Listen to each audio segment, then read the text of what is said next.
November 1953, a courtroom in Tehran. Dr. Mohammad Mossadegh, the man who put an end to British domination in Iran, is tried for treason. He is there because Britain and the United States have stage-managed a coup d'etat to overthrow his government. Well, our policy was to get rid of Mossadegh as soon as possible. We didn't think he'd do any good to Iran. In the 2 years that he was there, it was too long for our thinking, he did nothing for Iran. And don't forget that he opposed the British Empire before any other country in the Middle East had risen against the British Empire, and he was called the man who broke the back of the British Empire and threw the British out of the country.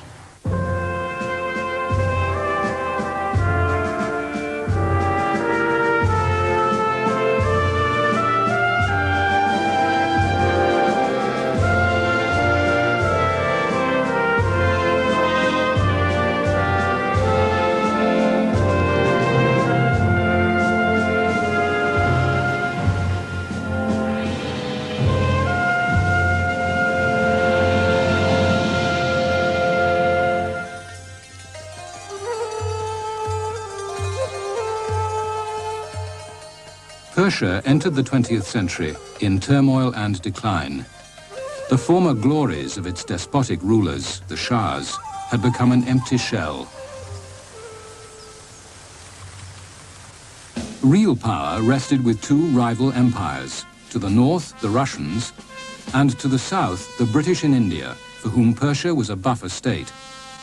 Never formally part of the British Empire, Iran was more completely governed by British imperial priorities than were most colonies. The Iranians had somehow got it into their heads, perhaps for historical reasons, that they were not really running their own affairs, that whatever happened in Iran was done by somebody else, and they always thought that it was either done or not done by the British. Erroneously, but one can see how they came to that way of thinking.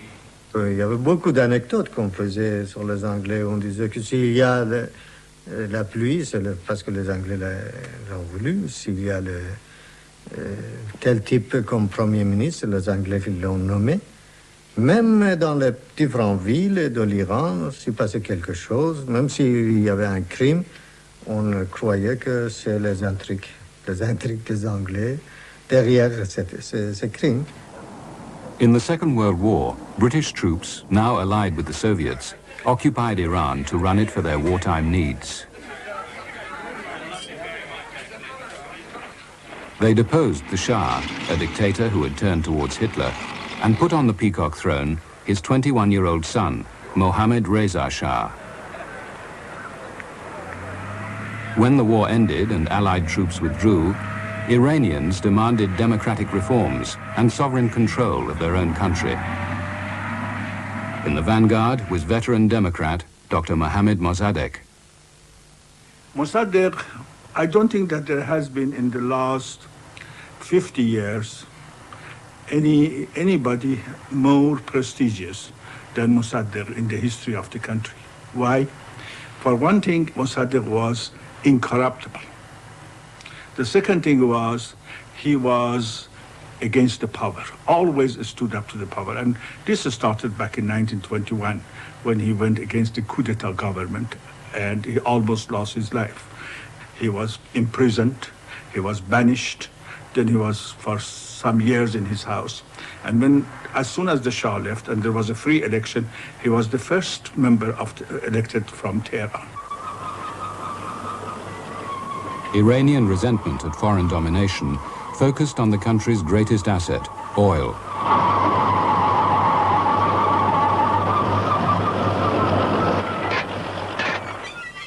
In 1909, a British company had obtained the monopoly for the extraction of oil from the fields of southern Iran.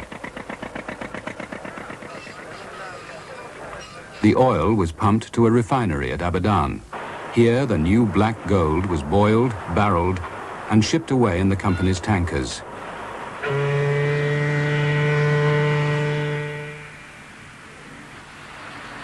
For Britain, the oil find came at the right time. With World War I approaching, Churchill, First Lord of the Admiralty, persuaded the government to buy a controlling share in Persian oil, so that the Navy, newly converted to oil, could have secure supplies.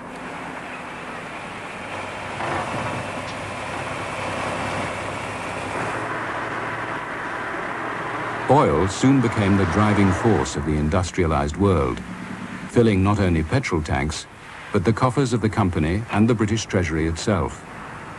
Cheap oil from Iran helped put Britain on four wheels. Okay, Jim, cut her right up, boy. It was certainly nice to be able to say that again, and tens of thousands of British motorists took full advantage of the opportunity. Roads out of London, as in the case of other centres, were mostly as crowded as in the good old days before petrol rationing began 10 years ago.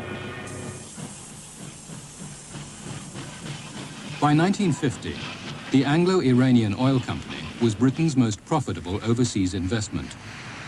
The dollar earnings of the refinery at Abadan were vital to keep the home economy afloat. For the British staff in charge in this sweltering climate, Abadan meant a truly colonial lifestyle.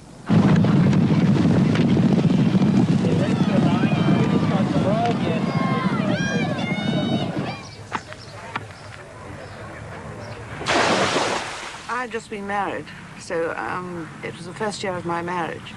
And I was married to Eric, who was the general manager. So we had a very beautiful house, and we did an enormous amount of entertaining. In fact, the first year of our married life, I didn't think we ever sat down to a meal on our own except breakfast. And we always had that in our veranda. I think most people had servants. Again, I think there were points allotted to your husband. The size of your bungalow, and how many coolers you had, and how many servants you had. The 70,000 Iranians employed by the company lived less well. Wages and welfare provisions were minimal. Conditions at Abadan were increasingly condemned. The company was accused of breaking its undertakings to the workforce. L'immense majorité vivaient dans ce que nous appelons en France des bidonvilles. Alors, les conditions d'existence de ces ouvriers étaient absolument incroyables. Et surtout, on savait que l'Angleterre, c'est-à-dire la compagnie, gagnait de l'argent énormément. You had two groups. You had the Europeans who had everything and the Persians who had nothing. The Persians could not ride the same bus which the Europeans used it at the time, or enter any clubs or any housing or any facilities. And this made them more angry than anything else. There was a wider feeling, perhaps, that the oil company interfered in internal Iranian political affairs, and that it had a wide network of political connections within the country itself. Iranians complained that Britain took 9 times more revenue from the oil than Iran did. The mass of Iranians lived in grinding poverty.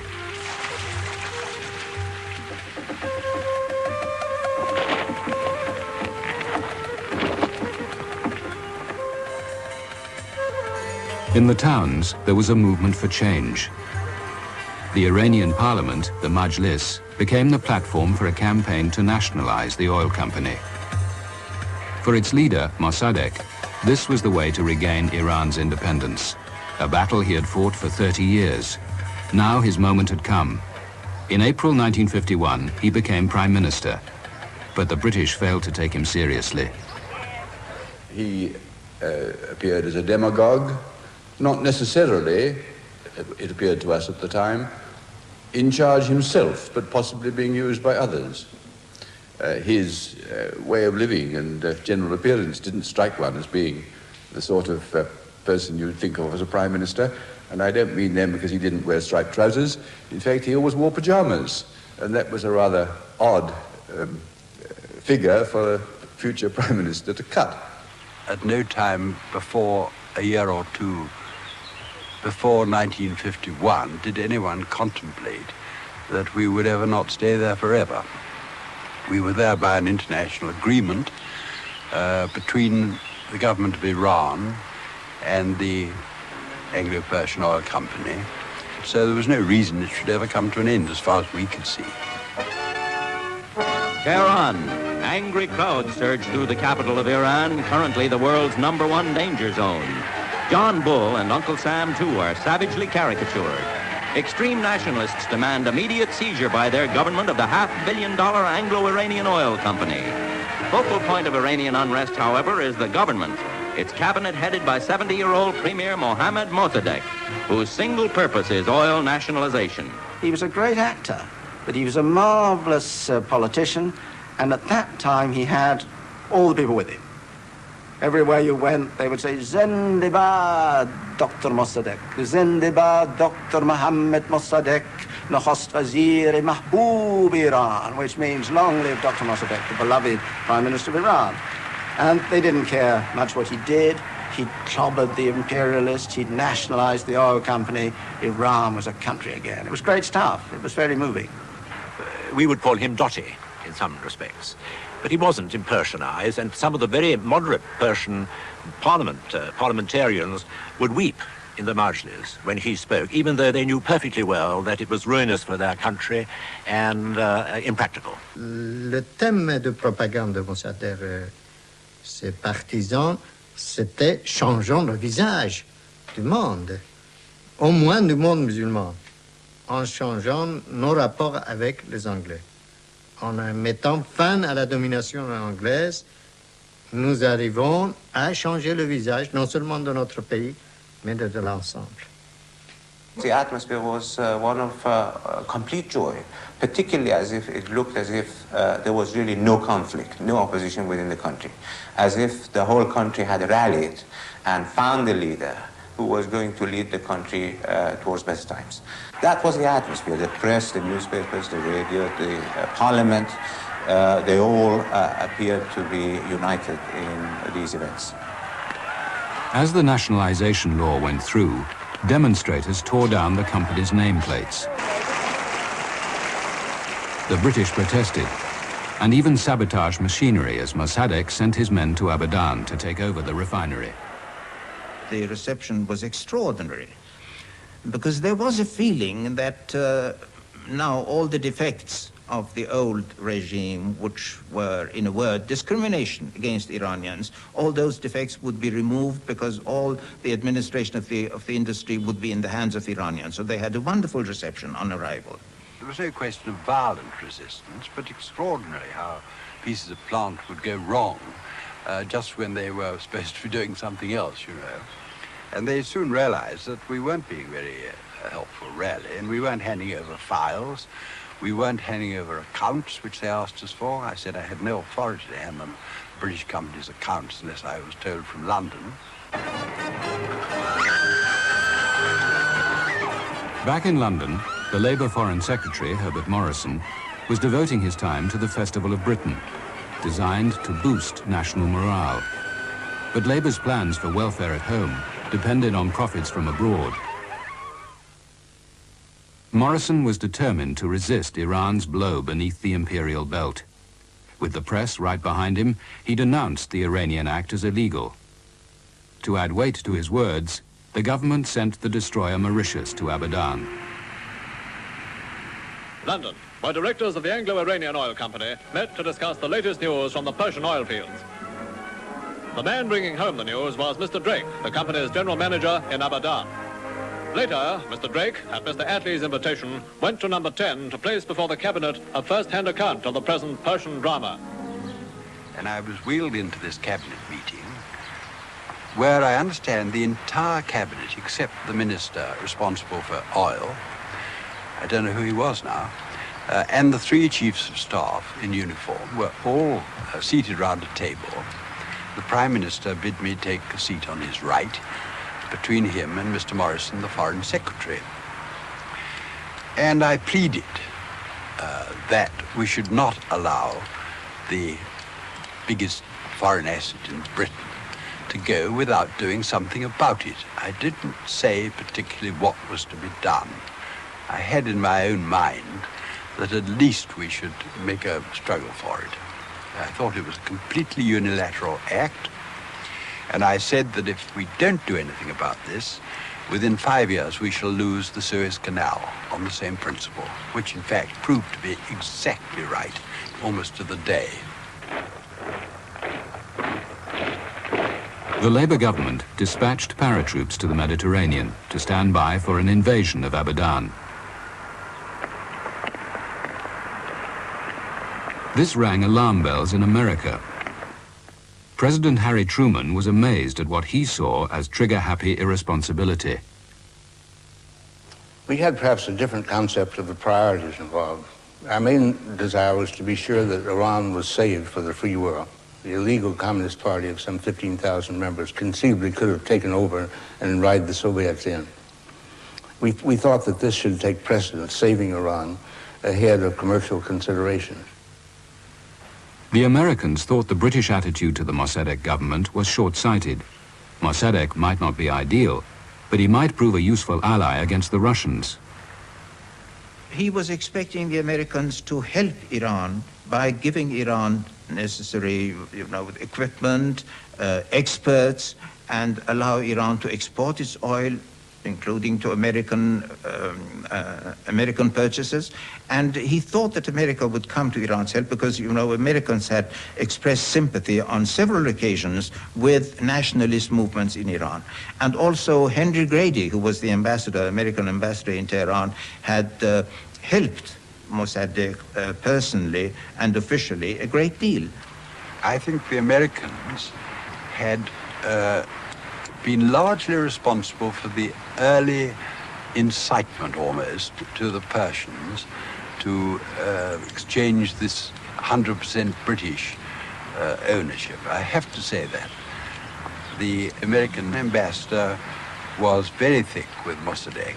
The American ambassador in Tehran, Mr. Grady, recently paid a call on the Prime Minister to convey a letter from President Truman. It was a message urging Persia to negotiate with the British. Dr. Mossadegh, whose health is apparently not too good, transacts much of his business from his bed, and so it was on this occasion. A strange scene indeed, yet it would be hard to exaggerate the importance of the message or the problem to be solved. Since then, President Truman has sent Mr. Harriman to Persia to use his good offices in the dispute. I was afraid the British might bring in violence. They had a very strong feeling that they had a contract there. They were very literal in their consideration of the matter. There were contracts being changed, concessions on oil all over the world, and the British didn't give any consideration to that, which they should have. It was our asset and not theirs. It's very easy to be generous with somebody else's assets. They felt that popular opinion in Iran needed to be satisfied. They were at some distance from the direct economic and financial consequences of what might be demanded. And so it was easier for them to have bright new ideas. It was for us to think of the consequences of them. They were very arbitrary with the Iranians. They didn't show them the books. They paid them a very low royalty and didn't give them any idea of what they were entitled to. They also imported Indian labor, and the Iranians were unemployed, and that made them annoyed. Pressed by Truman's special envoy, the British reluctantly agreed to send a negotiator, Labour Minister Richard Stokes. Mossadegh used to come occasionally in the evenings and have meals with us. We were out of doors with caviar and servants, and we used to enjoy that. But most days, either Stokes and I would go and call on him. He lived in a very plain little villa, and there he was, always beautifully dressed, standing at the top of the stairs on his cane, receiving us. He was always very charming to me as a younger man, made a point of that. And we never saw him, this reputation he had of appearing in grey pajamas, bed as the sick man and so on. Never once seen that. Mossadegh said, well, you know what we want. We want to manage our own industry. But we are perfectly willing to keep your employees. We are perfectly willing to have an arrangement with you by which you will have all the oil that you need. But we cannot have you as a concessionaire. They could never understand the whole problem of selling oil. We tried for, was it a fortnight? Must have been. To try and teach them, educate them, if you like, to the tanker problem. It's no good expropriating oil if you can't sell it. You can't eat it. And all the tankers were owned by AOC. All the marketing arrangements, highly complex, were in their hands, all part of an international complex of marketing and price adjustments and so on. And they could never understand it. I mean, Mossadegh, it was like, I mean, it was literally talking a dialogue of the deaf. Mossadegh believed that either Iran and the Iranians have to develop their oil, or the oil can wait until there are enough Iranians to develop it. He told me once that under no circumstances I am going to sign a treaty or an agreement with any foreigner which in any way compromises the sovereignty of my country.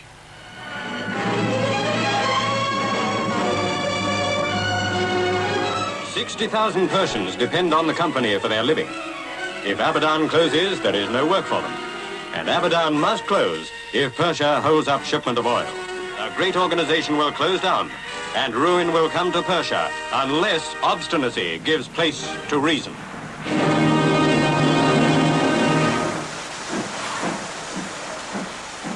Newsreels reflected British interests. The loss of Abadan would mean losing not just cheap oil and profits, but putting at risk an international cartel in which the major oil companies controlled the market and fixed the price. With negotiations deadlocked, the company, still in control, shut down the refinery. Britain's tactic was confrontation.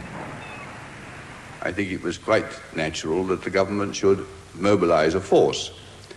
British subjects, many of them, were there in Abadan, and it was useful to have a force there in case they had to be evacuated speedily. There was no doubt the hope also, not shared by everybody, but by some, that a show of force of that kind might bring sanity to what we thought was a situation which lacked it. Well, our view that this would have been a disaster, and we told the British so in the strongest terms. To send a force in to reestablish an oil concession that you haven't been able to negotiate is just not done in the modern era, and we had reached that time. We told the British not to, because we never thought they would. We always thought Morrison was bluffing. And he was. He made the show that he was going to do it if the technicians were removed, but when they were removed, nothing happened. They left quietly. Right up to the last moment, Mossadegh did not want the British employees to leave. And he did everything in his power to keep them by assuring to them that they would receive the same treatment, if not better, as far as salaries were concerned, accommodation was concerned, all the conditions of employment. He wanted to keep them quite sincerely, and he kept on saying to the British, "Let us keep your employees as our employees." They said no. The last 300 British technicians are evacuated a day before the deadline set by the Iranian government.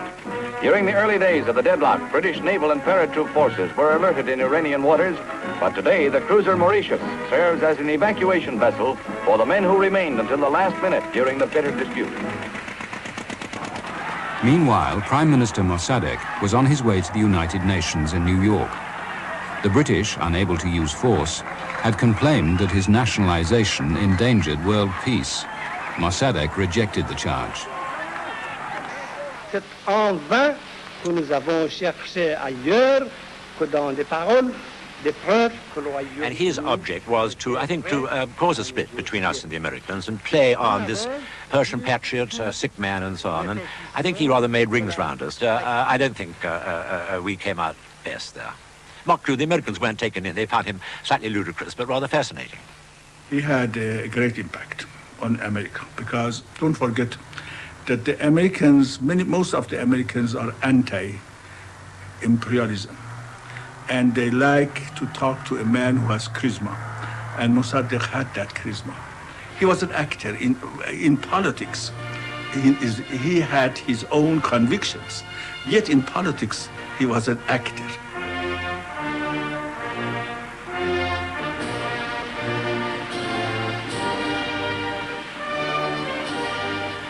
The Americans still hoped they could bring Mossadegh round to a compromise with their allies, the British. Even the president lent his weight to the cause. There was no deal, but Mossadegh kept smiling. Je profite de ces dernières heures de mon séjour aux États-Unis pour exprimer mes sincères remerciements envers la nation américaine qui m'a montré ses meilleurs sentiments, ainsi qu'à mes collègues. Il faut changer.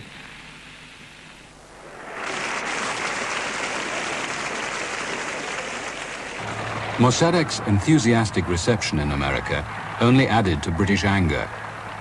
On his way home, he stopped in Egypt. Here he received a hero's welcome from a nation equally determined to be rid of the British.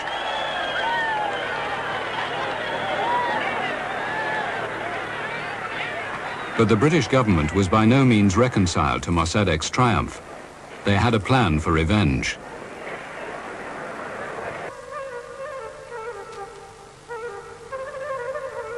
At the end of 1951, Iran and its rich oil fields had never seemed so inhospitable to the British. The refinery at Abadan was in Iranian hands, and the Anglo-Iranian Oil Company had been banished. But the British had no intention of letting Iran sell what they saw as stolen oil. They imposed a total embargo. Anyone who bought oil from Abadan also bought a lawsuit from Britain. We were not prepared to see, if we could possibly help it, Iran get away with an arbitrary act of nationalization without compensation and be able to sell oil. We wanted to show the world that they couldn't behave in this way. The embargo was part of a British plan to unseat Mossadegh and his government. Britain froze Iran's funds and cut off trade links. Mossadegh was dismissed as incompetent. We didn't think that there was any virtue in rewarding Mossadegh by giving him money. If you had rewarded him in that way, you'd have been perpetuating in power someone who was incapable of bringing any form of stability or prosperity to Persia. For the reasons I've given, he could not govern. And the sooner then that he left power, the better for Persia. Not for us, for Persia. Behind the garden parties and the formalities, the British embassy in Tehran became the center of operations. Secret servicemen from MI6 were already installed.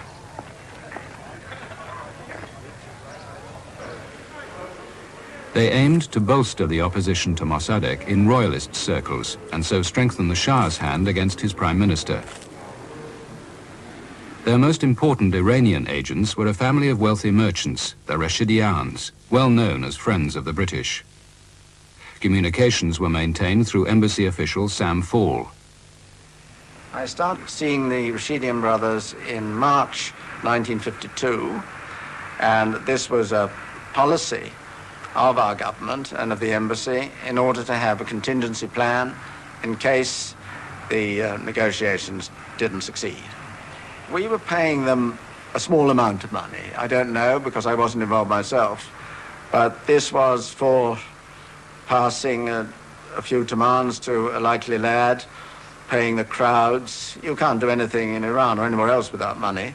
The Rashidians, I believe, were the British net that was most totally controlled by the MI6. These were true agents in the sense that they worked for the British government and knew they did. What made them very distinctive was that it was important for their type of operation that everyone in Iran would know this. Therefore, when somebody wanted to run for parliament and wanted British help, either straight help or financial help, everyone knew exactly where to go. Deputies expected to be bribed, I should think, some of them, but they were certainly helped to come to the right decision.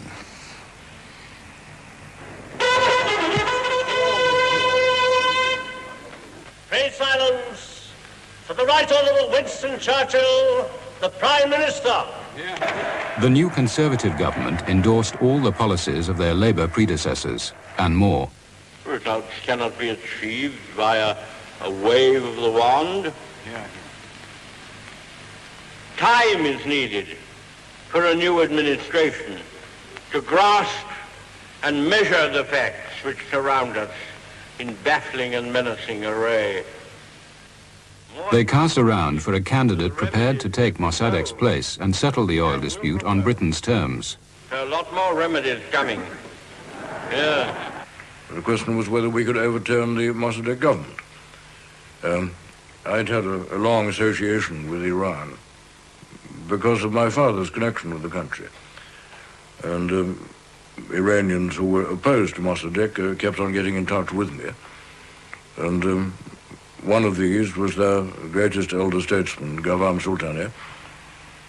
He was a very wily politician and an operator, and far more likely to manipulate the various parties in the Majlis and get a majority. He was a very, very professional, wily, and I don't say devious, but elastic politician. And he was most likely to get a majority together. He got in touch with me several times and said he was prepared to do something about it if only the British government would give him their blessing. And he came and talked to me here about it. But the Labour government and even the Churchill government were a bit slow at first. The opportunity came in July 1952. Mossadegh unexpectedly resigned after crossing swords with the Shah over his powers as Prime Minister. Encouraged by the British, the Shah appointed Kavam. Tehran became paralyzed by mass protests demanding Mossadegh's return. The Shah and Kavam sent in the army. I was taken out by my brother to the area where the main demonstrations were taking place. And you could see the running battle that was going on between the people and the police and the soldiers and even tanks, which I myself saw from a fair distance, and saw in fact one of them shooting, one of the machine guns of the tanks shooting. And the people were extremely determined and extremely angry. And each time they were being driven back into the little alleys, they would surge back and try to fight against soldiers and the policemen with the stones and cobbles that they were picking from the street.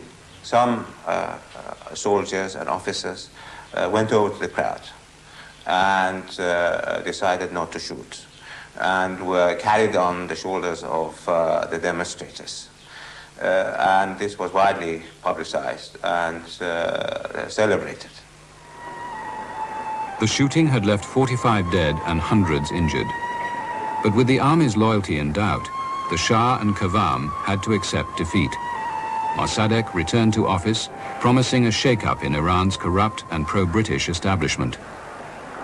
The popular reaction to the resignation of Mossadegh in Tehran was such that Kavam couldn't continue. This was a real setback. I think at the same time the military takeover in Egypt was taking place, was it not? It was a bad week. The Kavam setback drove Britain to yet more devious means. Meanwhile, they continued talks on the oil dispute, knowing their demands were unacceptable to Mossadegh. We'd been sitting together at his bedside, iron bedside, for hours and getting very heated about it all.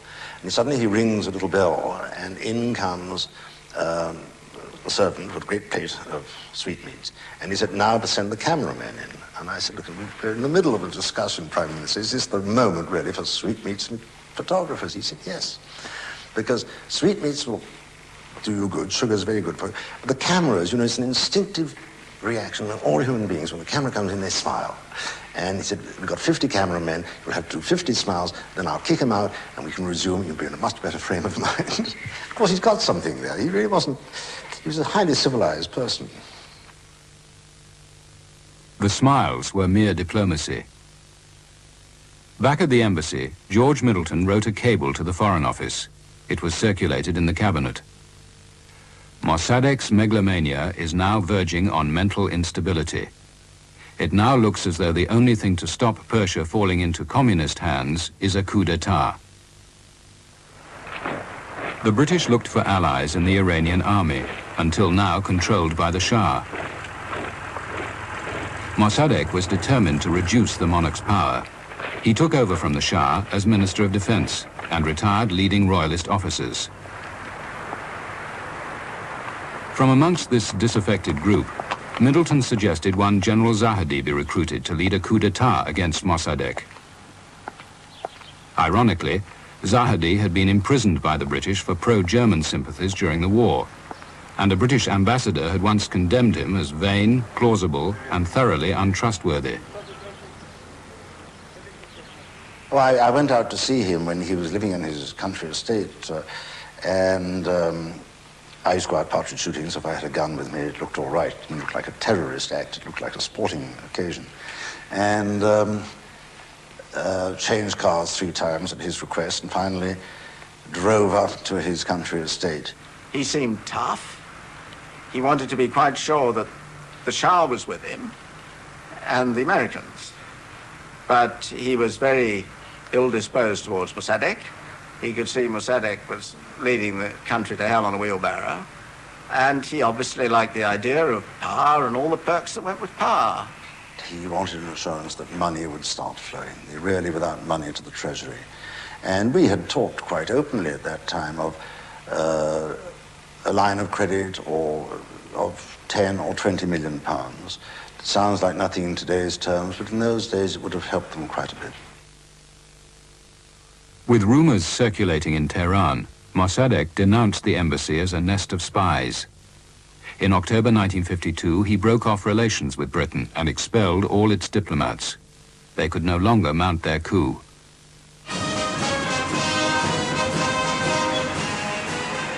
In America, a new president had just been elected, Dwight D. Eisenhower.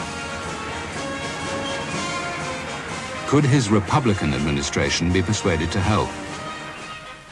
British Foreign Secretary Anthony Eden went to meet him, taking men from MI6 and the Foreign Office to consult the CIA.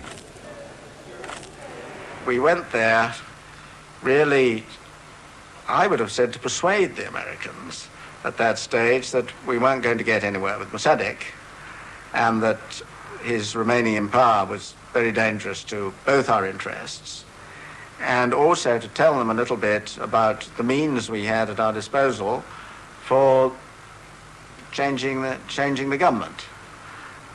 And we felt, after we'd been talking for some time, that they accepted that Mossadegh remaining in power would eventually lead to a communist takeover.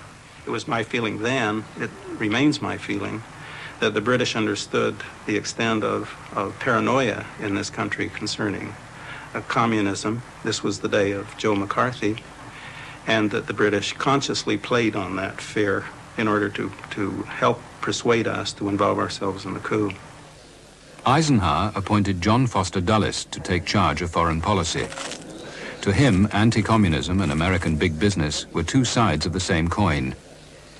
One night at the Iranian embassy, the then ambassador Saleh and myself talked to John Foster Dulles. And John Foster Dulles made it very clear that Iran will not be allowed to get away with the nationalization. And his argument was that if we let you get away, then what's going to happen to Kuwait, to Saudi Arabia, to Iraq, and all our American holdings all over the world? Encouraged by the response of the Americans, MI6 set up a team in Cyprus to keep in radio contact with the Rashidian brothers in Tehran. They had a very wide range of contacts, particularly in the bazaar, and the moneyed or hopefully moneyed classes were getting worried. They saw that their prosperity was being threatened, and opinion was building up among those classes against Mossadegh. And they also had contacts with the Ayatollahs and a sort of merchant religious movement going through to the people, and a little bit of rent a crowd sure to have provided a strong popular demonstration against Mossadegh and in favor of the Shah.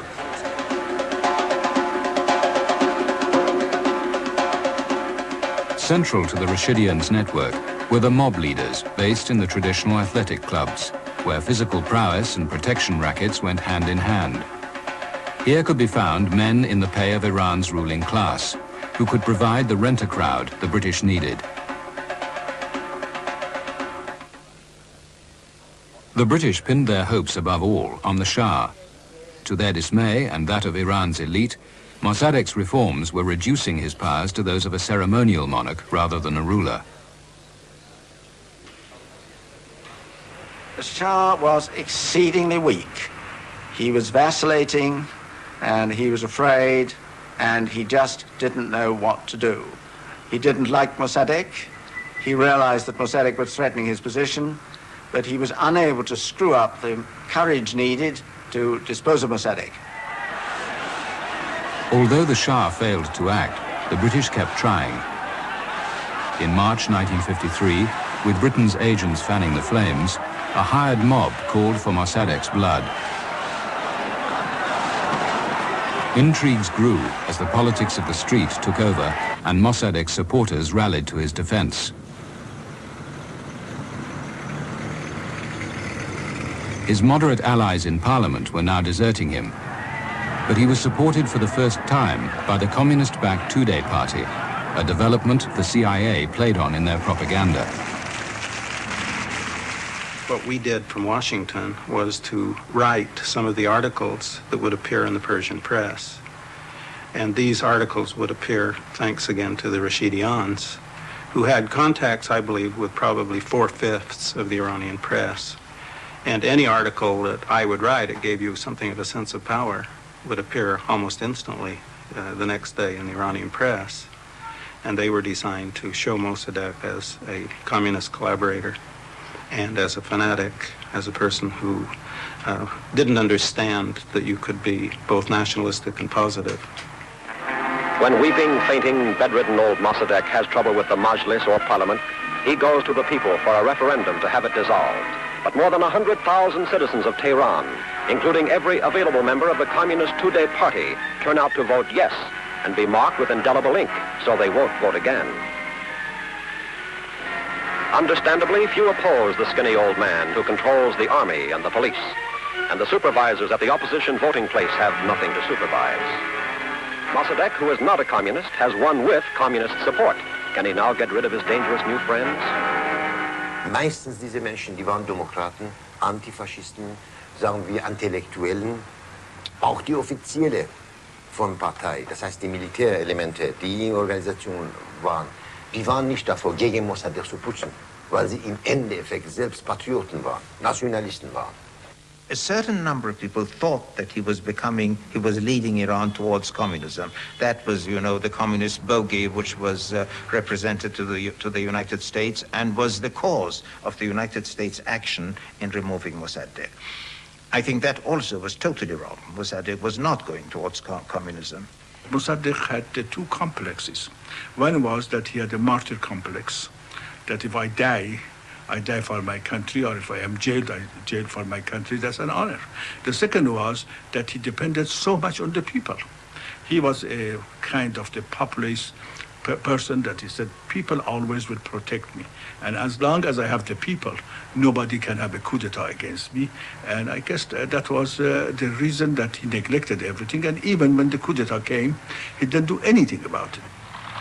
In August 1953, Britain and America were ready to act. The American ambassador was recalled to avoid implication. An American agent persuaded the Shah to sign this decree and arranged an army unit to deliver it to Mossadegh. The original coup plan was based on the fact that the Shah had the ability to dismiss a government.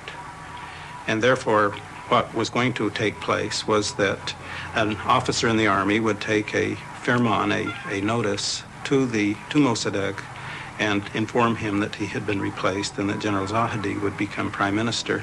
Le 25, à minuit, on a envoyé des chars et des mitrailleuses avec un officier, lequel était Nassiri, un colonel de la garde royale, signifiant à M. Mossadegh qu'il était démis.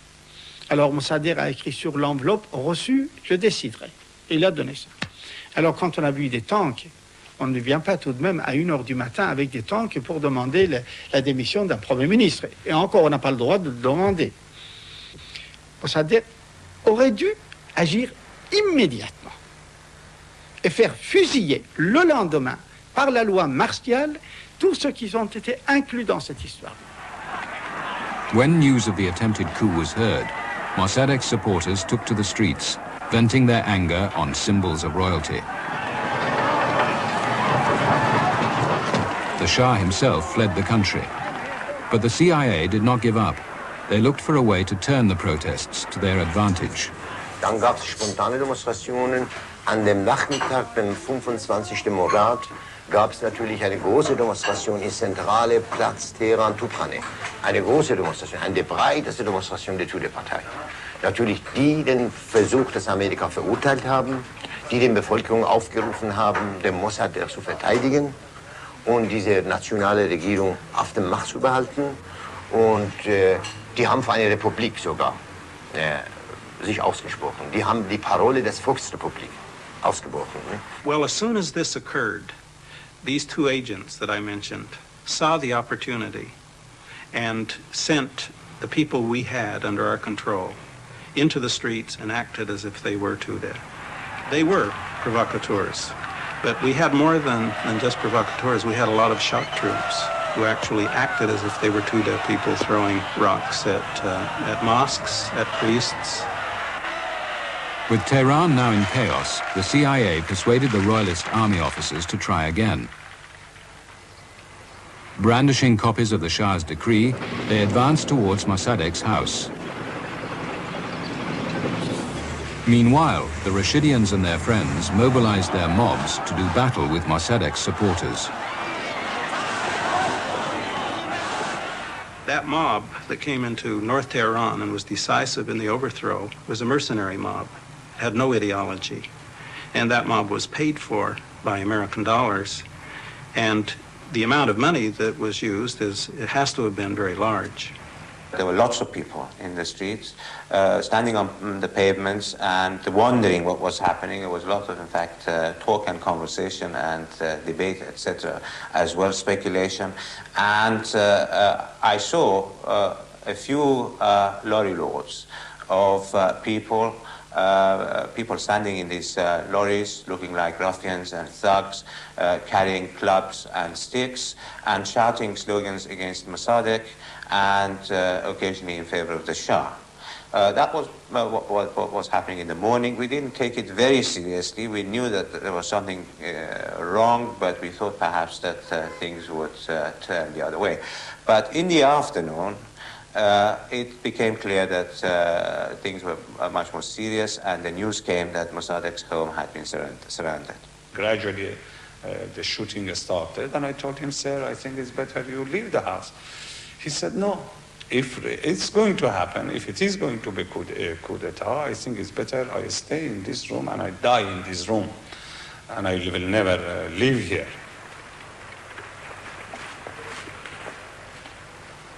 The battle at the house raged for several hours. Over 100 lives were lost. The Tehran mob took their revenge by sacking and looting the Prime Minister's residence. Mossadegh surrendered.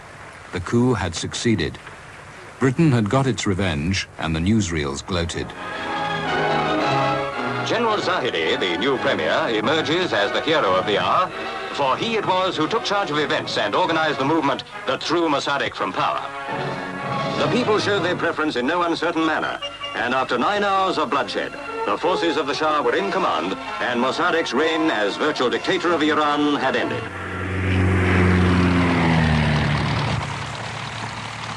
The Shah had fled Iran in fear. Now he returned in triumph.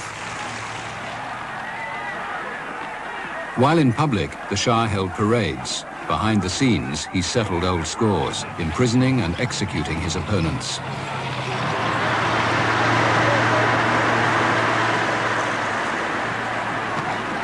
Soon, he signed a deal with Western oil companies. But it was America, not Britain, that now called the tune in Iran. And the Anglo-Iranian Oil Company, renamed BP, had to share its former monopoly with American oil companies. Certainly BP didn't come out on top, but they came back with a major share in the international consortium, which was subsequently set up.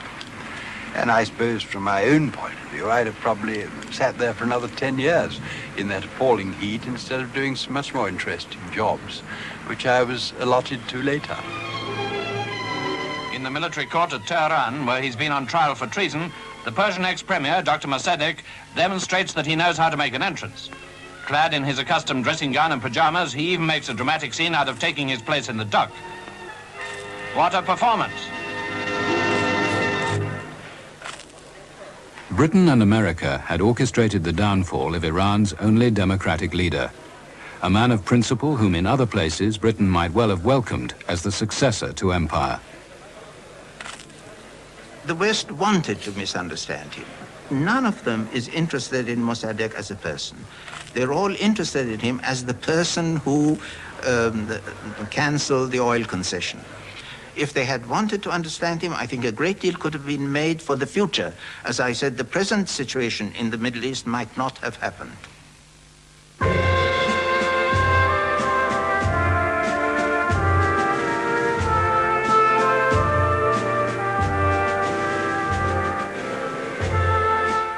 Next week in End of Empire, Egypt. The book of the series is available from the ABC shop in your capital city.